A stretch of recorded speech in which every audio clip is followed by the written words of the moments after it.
Okay, I think it's time we might make a start. Welcome to the Commissariat store.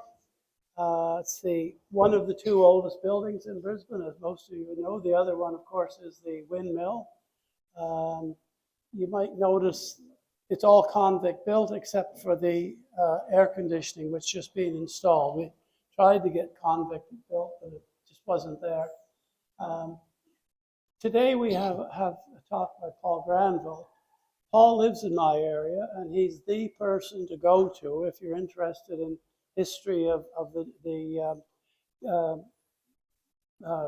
South Brisbane area in general, but particularly Highgate Hill. And so I've known Paul for some years. And I'm sure none of you in your lives have ever had any contact with any unscrupulous real estate. But so I hope you don't get too shocked by what Paul has to tell us today. Over to you. Go for it. Thanks very much, Bill.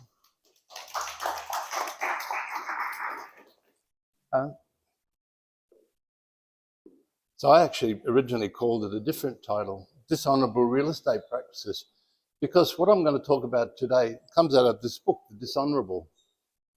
This was a novel written by John David Hennessy, who was a religious minister and also a journalist who lived in Brisbane for many years. And he wrote this book based on the backdrop 1893 flood. So I'll get back to that in a minute. But first of all, I'll just introduce you to John David Hennessy. There aren't many photos of him in captivity. It took me a long time to track one down. This is from Table Talk. And this is the only bit I'll read because I want to get his bio for you, to give you a background. John David Hennessy was born in Soho in 1847, the son of John, an Irish cabinet maker, and Eliza Hennessy, née Shuttleworth. His parents migrated to Queensland in 1860, and they left him behind as a 13-year-old with relatives. 1872, he entered the Wesleyan College at Richmond to study for the Methodist ministry. And then he migrated, and he started in Stanthorpe in 1875, which would have been a very, very new settlement indeed in 1875.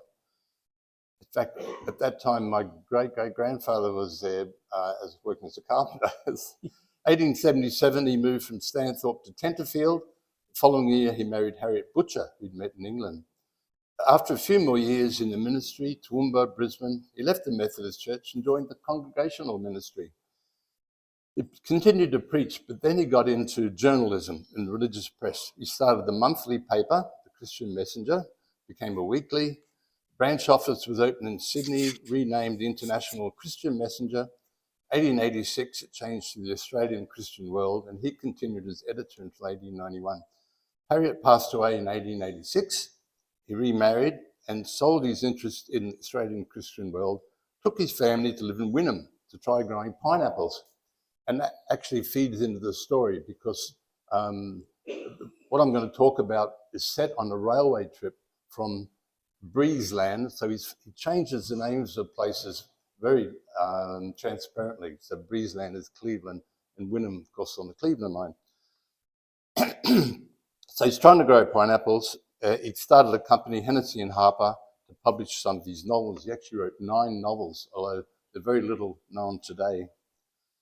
The Oxford Companion to Australian Literature describes his novels as being characterised by graphic descriptions of the Australian scene, both contemporary and past, sensational melodramatic plots, and romantically happy conclusions. So The Dishonourable ticks all those boxes, I can tell you if you read it. But the fascinating thing is it's full of personal recollections of what Brisbane was like in those days when it was ravaged by the 1893 flood. Now, interestingly, the book was published in 1896, but what I discovered was he actually started publishing it in serial form in various newspapers. Now, this is the Richmond River Herald and Northern District's Advertiser, which was at a very small town of Corrockeye, which had its own newspaper. And this was the very first episode of the story. And you also see there it says by Carey Grove. So he used a pseudonym, but underneath it says published with special agreement with Hennessy's International Press Association. So we actually had it out a number of very small regional newspapers. And when you think about it, August 1893, that's only about 5 months after the flood, so he didn't waste any time in writing his book.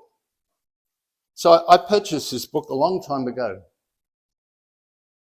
You probably can't see from there, but it says there $2.50. So it gives you an idea. It was on special.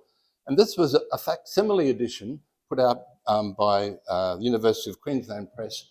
And it was at the instigation of Nancy Bonnen, who was the librarian there. And she wrote a very, very good introduction to the book. And it's a facsimile edition.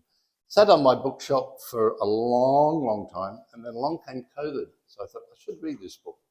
Now, what interested me particularly was that I came across a chapter in which the hero of the book is on a train trip from Breezeland into Brisbane, and he passes a flooded estate. On the way down, he meets a real estate agent. Oh, sorry, getting ahead of myself. I should mention that the book has very, very thinly disguised characters. At the time, everyone knew who all these characters were. And the Queenslander actually criticised him. Should Mr. Hennessy issue a second edition, you might find it worthwhile to make an expurged edition. Just to give you an example, he talks about the government meteorologist's flag. And of course, the government meteorologist was Henry Ragg. The London Times said, the descriptions give us a good idea of the anxieties of colonists who inhabit the Sahara, irrigated by spasmodic deluges. So it's actually reviewed in London as well. Now, in the book, whilst he did a lot of religious journalism, he got into general journalism. And a lot of the descriptions he's probably borrowed from himself. So in the 1893 flood, the Victoria Bridge collapsed because of the build-up of debris and the pylons were too close. But also its companion bridge, the Albert Bridge at Indooroopilly, the railway bridge, also collapsed. So this is something by our special reporter in the Brisbane Courier, and that was probably Hennessy, because this is what you find in the book. And you look at that, a roar like thunder, a roar like thunder. The sound was distinctly heard nearly a mile from the site. Crash and a roar like thunder that was distinctly heard a mile distant from the scene. So he's used his own writings in the book. So in the book, he's on the train, a man gets on and they recognize each other. And this other fellow worked in a real estate agency in the 1880s, in the boom years. And he said, oh, I came up this morning and I passed the Westmead estate. It was all underwater. And it all came flooding back to me, how we sold that estate. So what I've done through this presentation in green, I've put in quotations from the book. After I read it, I thought, gosh, did all these things happen? I wonder if I can find evidence that it did happen. So what the talk is basically about is the evidence that I found showing that all these tricks actually were used. So he was an auctioneer and valuer named Fielding. This is the man he meets on the train. One of the best businesses of its kind. After having reduced his staff of clerks to one and an office boy, he found it difficult to pay his way.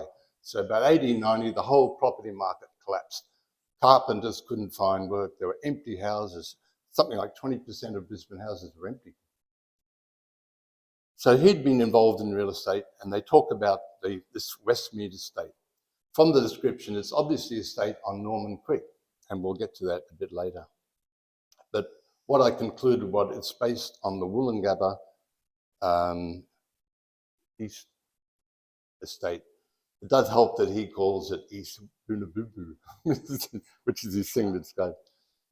So I should also mention that in the book, the hero of the book has been falsely accused of murder of the Honourable Constance McWatt. Now, who is that based on? And he actually ends up in court accused purely circumstantial evidence of murder. And his fiancée, Edna, stands by him through the whole time, never for a moment believes he's guilty. He's found not guilty at the end. And Constance McWatt comes into the story a bit later too. So let's start with an easy one. The lithographs were really works of art, printed in colours by a leading Sydney firm, regardless of expense. So The lithographs were big sheets, and they had a location map, they had a detail map showing the streets, and they had a bit of decoration that told you when the auction was going to be on. Now, the State Library has got a beautiful collection of these, so I'll show you a few of my favourites. This is Langland's estate at Coorparoo. Half of that is now Langland's Park because it's floodland. But what a beauty. The interesting thing is quite a few of the blocks of land didn't sell, and right at the end of the boom, they had another go at selling them. And have a look at what's happened between 1886 and 1889. That's the 1889 version. They tightened the belt a bit, and then this fancy lithographic work. I'll show you one more. This is probably my favourite. This is the Queen's Port Aquarium at Hemmond, complete with mermaid. So let's move on to something a bit more indirect. People will usually give as much for a small allotment as a larger one. And if a man wants a fair-sized piece of land, all he needs to do is buy several. So early on, blocks were getting quite small, down to 10 perches, which is 200 square metres.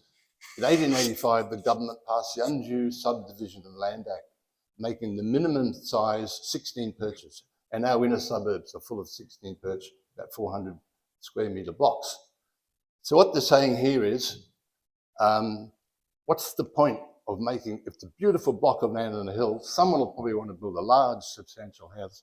They need a big block of land, but we'll divide it up into little ones because we can sell 2 small ones for more money than 1 big one. And there's more. So let's see, did this happen? So let's look at Stevens Paddock, which isn't far from my place. Thomas Blackall Stevens bought huge amounts of land in South Brisbane. This was after he passed away, and his son William was selling the land, very close to where both Bill and I live. So if we have a look at it, it's too hard for you to see, but they're all between 16 and 17 perches, smallest minimum size. But many buyers actually purchased 2 or 3 blocks. So here, for example, if you look at that, they're the houses. They're substantial houses, and they're all on double blocks. So people had to buy 2. Another example, a bit further up the hill, right at the top of the hill, beautiful views over Brisbane, Mount Coot, you can see the lot. Because I've been to the house of the people, I did the house history for the people. This one's on 3 blocks.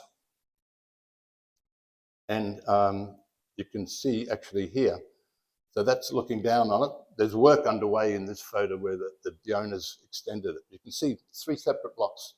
So that's 48 perches, about 1,200 square metres. This was built by the Hancocks. So this Mary Isabella Peel, that's her wedding photo.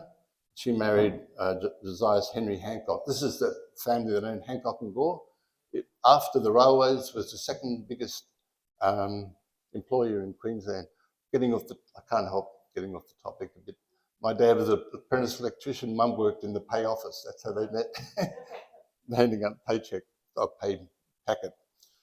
So they were married. They built a house called Scotsby in Prospect Terrace. 3 years later, they sold it, built a house called Scotsby. This one, 3 years later, they sold it, built a house called Scotsby in Mowbray Terrace, and that's where they spent the rest of their life. They actually sold this one to Premier Kidston. So yes, people did buy multiple blocks. Now, here's the next bit. In some cases, where it was seen that a man wanted an allotment to complete a block, members of the syndicate or their friends ran him. Now, a lot of these real estates were syndicates of 6, 8, 10 people. They put in shares. The money was used to buy the land, prepare it, and sell it. And then they split the profits. Usually they were unknown to the public. So the thing is, someone's bought this wonderful block at the top of the hill, build their big house, but they need the one next door. So they know straight away this person is bidding on the 2nd block, so they're going to be susceptible to fake bids. So some of them, the syndicate pushes them up, because they know they want that other one. They've already bought one. Did this happen? So here's an advertisement. There is no syndicate. So obviously, it's so blatant that people advertise their land saying No, we're not a syndicate. Another one. This land belongs to neither a syndicate nor a speculating company, to a private owner. Another one. The Summerhill Estate. No syndicate. So I think this tells us that, yes, syndicates were notorious for fake bids. The advantages of the proposed railway station and proposed tramway terminus were enlarged upon. There's always something about to be built that will push the value of your land up. Did this happen? Well, we'll get back to the lithographs. So here's one, the Bulimba Bridge Estate. It's near that, you know, the wonderful suspension bridge across the river at Bulimba? Oh no, it never got built. This one's the Princess Bridge Estate. You know that wonderful bridge that goes from West End across to St Lucia? Oh no, never got built. They had 3 goes at that one in the 1880s and the 1930s, and then about 2 years ago, the council had another go at it. Still waiting for them. How about tramways? Orley Estate, which is now Orley Park because 42 houses got washed away in 1893. The auctioneers consider it no stretch of the imagination, or in any way an extravagant assertion, to state that no matter what prices these lots realise, they will be at least worth double within the next 12 months, when it is almost certain the tramways will be running there. And yes, the tramways were extended there. There it is, there's the tram, but it was in 1925. So that was 40 years, they were 40 years ahead of their time. So yep, that one's certainly happened. There was a fancy picture of the estate with several nice looking houses at hand. The artist must have drawn a little upon his imagination. For one place, what looked like a villa turned on inspection to be an old cowshed. So I've put in a few photos. They are pretty idyllic. There's the Wecker Estate on Old Cleveland Road, Woolloongabba East Estate in 1888. And actually there's a photo of roughly the same spot. Yeah, a bit of an exaggeration, I guess. Occasionally the descriptions actually matched reality. This is a lovely photo from the Friar Library, and I'll just read you the description because it's quite nice. It's one of the prettiest little walks within 1,000 miles of the city, from Indooroopilly Station to Whitton, running along the bank of a river at a considerable altitude with a high bank to the right, here and there clumps of evergreen studding the slope and relieving the romantic mountainside, with a picturesque spring running out across the track, which is spanned by a rustic bridge. Yeah, that one's not. We'll give that one a pass. Unusual that actually match. One of the most lovely rural pictures, this was the advertising for the fictional Westmead Estate, whose cool breezes would breathe new life into the lips of age and mark the blushing cheeks of maidens, coy with ruddier health and rosier hue. So what's this about? Well, as everybody knows, diseases spread the miasma. The miasma is this air that floats around full of nasties. We're not sure what they are, but it makes you sick. So the best place to live is on a hill where there's good breezes. It blows this miasma stuff away and it's healthy. So advertising is always talking about breezes and fresh air. Here's the East Woolloongabba. And mind you, this is down next to Norman Creek, full of mosquitoes and sandflies. Undulating in formation, perfectly free from noxious, bilious and impure air, particularly healthy, being open to refreshing influence of the sea breezes which come up Northern Creek. Normally what it brings is the smell of the flying foxes, with a vigour that breathes new life to the inhaler. Oh, as the bee upon a flower, I hang upon the honey of thy eloquent tongue. Typical of the advertising. So yeah, it's typical what he's saying. There was a string of 2-horse wagonettes and omnibuses and cabs placarded with announcements of the sale. So they always provided transport out to this distant spot where they're building, where they're selling the land. Auctions are almost invariably on a Saturday afternoon after lunch, very important timing. So there we go, there's a picture of an omnibus taking enthusiastic buyers to the Lewis Estate, which was at Woolloongabba. Probably can't read that, but it's talking about transport out to the site. We talked just before about Orley Estate. Here they've got the steamer a steamer taking you up the river to attend. This was actually the Pearl, which was involved out here in the accident a few years later. So yeah, transport was taken. In the book, it talks about a spread laid out of fowls, turkeys, hams, mounds of beef, tongues, and the important bit, bottles of beer and wine. So just imagine everyone's there, they've got half an hour for lunch, and then the auction's on. And everyone's really happy and ready to bid at the auction because they've had a few bottles of beer. So there we go. Luncheon at 1:30. That's from New South Wales, any picture I could find, but indoor auction, but they're all getting stuck into it there, bottles of wine. And, oops, that one there as well, it says luncheon at 1:30. It's all much the same. So he's talking about the typical auction.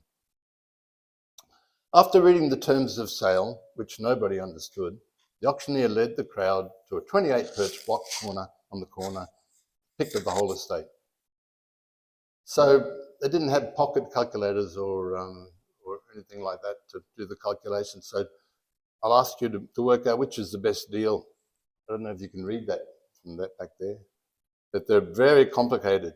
You can go cash less 2% discount, quarter cash, balance over 12 months at 8%, 27 months, 1/10 cash, balance over 27 months at 18%, balance repayable end of 10 years with option of paying at any time, interest payable half year.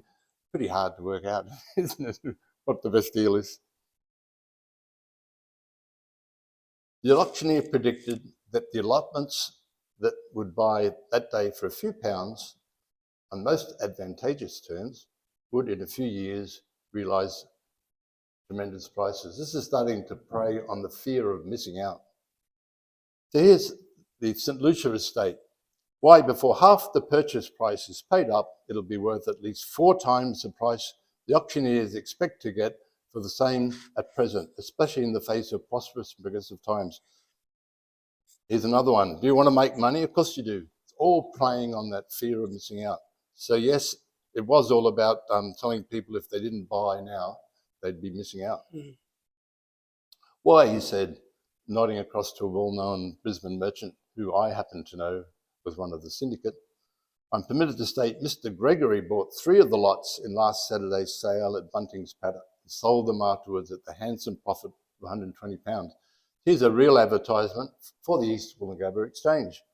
The auctioneer may state that Mr. M. Foster bought 4 of the lots in Potts Paddock at the sale last Saturday and sold them the following week for the handsome profit of £100. So here he's actually taking a real advertisement and using the words in the novel. And of course, you know, it pushes people to buy. They don't want to miss out. Prices are going up. Now here's one that's a bit more subtle. I'll just have to have a little sip of water. As far as possible, the streets and principal roads must run along swamps and gullies. We shan't be at the expense of making them into good roads, and such things never show on the plans.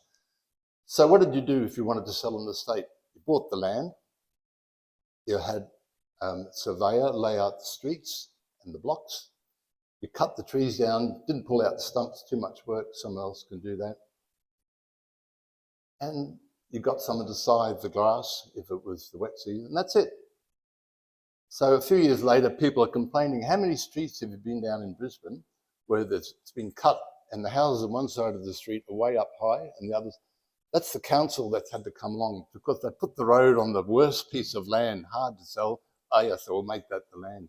Some of them, as you know, are actually on 2 levels. You go one way in all those streets. Mm-hmm. That's the council. You'll find, if you look through newspapers, the council is now spending £100 to cut that street back. People are selling it, didn't, so they put the roads where no one would want to buy land. So it says there, such things never show on the plans. So how do we find that? Well, it's true, they don't, but occasionally it's so blatant that you can't help but notice it. Here we have the Deschen estate. And if you see there, the creek is actually running across the road. This is Kingfisher Creek. It drained what was extensive swamplands at Wollongabba. A lot of that's now drained other ways, but it still does, and it flows into Norman Creek. And just note, there's Deschamps Street. Just above it is Longland Street. You'll see just above, that runs along Kingfisher Creek as well. So Kingfisher Creek, that's what it looks like. That's at low tide, comes up higher. If you turn around and look the other way, that's what you see. So they've been put underground, but still flows. That park at the back is part of the Deschamps estate. So it was floodland, so it was all resumed. And here's Deschamps Street in 1893. Pretty inevitable. Remember I showed you Longland Street? Here's Longland Street in 2020. So people are still suffering from the actions of real estate agents 130 years ago. Who thought anything about floods in those days? It's true, one chap, remember this is the novel, in the neighbourhood did suggest it at the sale, but Cutshall, who was the auctioneer, sat on him in a moment. He said he'd evidently been drinking too much. He would never have said such a thing. So this is the area we've been talking about, Norman Creek. This is a flood map from the 1930s. Now I mentioned that the State Library has a big collection of lithographs, and they all show you the outline, the map of the estate. So I went through all the ones I could find, bearing in mind they don't have a complete collection. I had a look to see what I could find. And there are the estates I could find. So the 1893 flood pretty well filled the entire coloured area. And there they all are. They all got flooded. So complete disregard. Did people know it was going to flood? Well, here's an indicative flood level history. So 1893 was certainly exceptional, but you'll see right through the 1870s and earlier in the 1880s, there were floods, comparable ones that would have flooded all this land. But people were so concerned with buying land and not missing out in this boom of land that they bought anyway. So he talks about, they're in this train, that they've been talking about all this, and they're now approaching the estate that they've been talking about. The train swept around a curve, then ran down a rather steep decline, and in a moment before them and all around was a great sea of surging water. Under that water lies the land of the Westmead estate. Hennessy calls it East Boonaboobus. That's why I think it's East Woolloongabba. So there's East Woolloongabba estate, and that's the estate. The railway line, he talks up there about it coming around a curve. That's the railway line coming around a curve.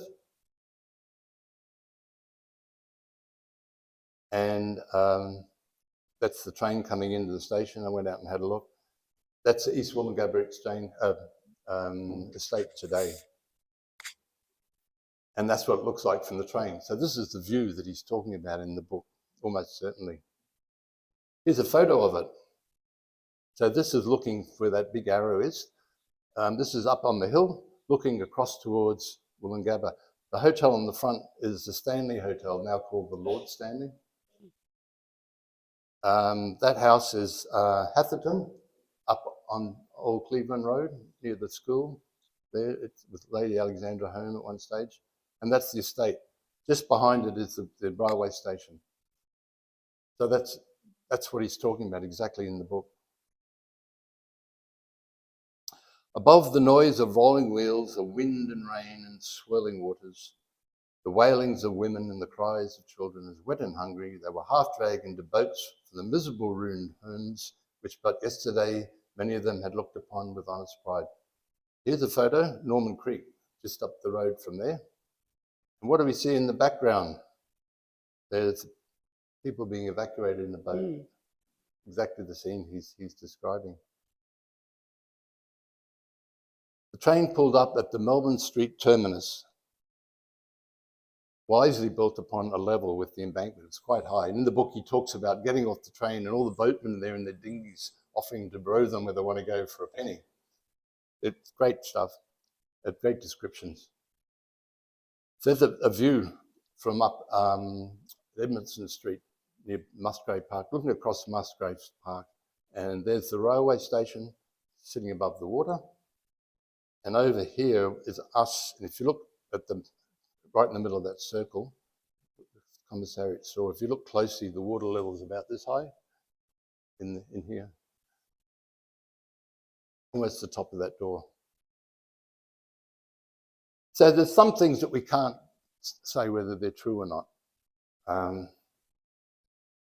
One of the ones it says he got the bishop to come down on the promise of a fine donation if you purchased to secure a site for the church and school. And of course, his lordship was followed by half a dozen clergy who came to speculate. So who knows? But this brings us to probably one of the most interesting things he talks about. Now, the person who was found dead was the Honourable Constance McWatt. And in the book, Constance McWatt was the person behind the Westminster estate. So he says, Constance McWatt sent a couple of his clerks regularly to the titles office to go through the titles to find property that was suitable to sell for real estate and for whom the owner was unknown. And they found one. He travelled, and it was someone who lived in Sydney. He travelled to Sydney, found this person had gone back to the old country, back to England, years before. So he sailed to England with a couple of his daughters, tracked him down, and he found that he was in a church on Sundays. So this fellow was taking the collection around, and he put an Australian sovereign on the plate. So this place, because the old sovereigns actually had Sydney Mint written on the front. He's from Australia. So very subtly, he went back week after week for 3 weeks, got this conversation around to this land with this fellow had been away from Australia for 30, 40 years, thought it was worthless. So he said, look, I'll take it off your hands for you for £100. I know you paid 50 for it, and that's reasonable. So he sold it to him, went back and made 20,000 out of it. And this fellow eventually found out, did that happen? Well, everything else I've talked about, yes, it's true. So you can't help but think that happened. And who was Constance McWatt who did it? Well, I'll leave that to your imagination. So the accursed white allotment pegs the Brisbane land sharks stuck in every barren and reeking mango swamp for 30 miles around the city. This is back in the present on the train in 1893. Queensland colonial government had difficulty meeting its heavy debts. Public work ceased. Investors in Britain became disenchanted with Australia. This is 1890. Property prices collapsed in 1889, and quite a few building societies collapsed as well. Unemployment rose sharply. And this was Sydney and Melbourne. This is one from Melbourne. People without money to buy food for their families from the crash. Property market collapsed. So here's real value of property in capital cities of Australia. That little bump is the 1880s land boom. And if you look across, it reached that level again in real terms in early 1950s, post-war baby boom. So of course it's gone up through the roof now, but it took 60 years to recover from that boom, from the bubble bursting. Large oversupply of houses and offices. 1892 survey showed the South Brisbane area had 12% of houses unoccupied. I found a publication, 1959, History of Local Government, and I extracted this data. This is the value of rateable land in Brisbane. Peaked in 1890, then there's a massive slump because the house values, property values went down so low, and it didn't get, even here in 1925 when the book was published, it was still way below. So it had an enormous impact on society. Rapid fall in real estate valuation. So at the very end of the book, the hero, whose name is George Jackson, is found to be totally innocent. Of course, his fiancée, Edna, stood by him through the whole thing. And the book ends, they're about to marry the next day, and they're going to go on a honeymoon back to Europe. They must have had a bit of money. And they have a little conversation. So I'll end off with just the conversation they have, because it's quite amusing. Can everyone read that? How glad I shall be, George, said Edna, to get away from the petty littleness of colonial life and the purse-proud arrogance of men with little minds. Are you quite fair, Edna? Said George. Queensland is a great country and will in time become the home of a great period. Edna, then I would like to sleep for 100 years and wake again when the new time of nobler men and deeds has dawned. Thanks.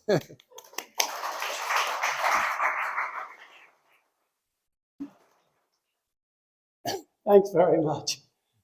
I live in Highgate Hill, and when Helen and I bought the place 42 years ago, I was curious why there's 2 blocks, because it was built, and it wasn't until the really heavy rains came the next time I realized why there was 2 blocks, because 1 block was in fact part of a creek. And the creek is still there. It's now about 2 meters underground. It got finally filled over when they were building Torbreck. They used that to fill up the stuff. But so there's still a creek flowing through there. And I've been trying to see if we can find out the name of the creek, but I probably never had a name. Anyway, any comments or questions?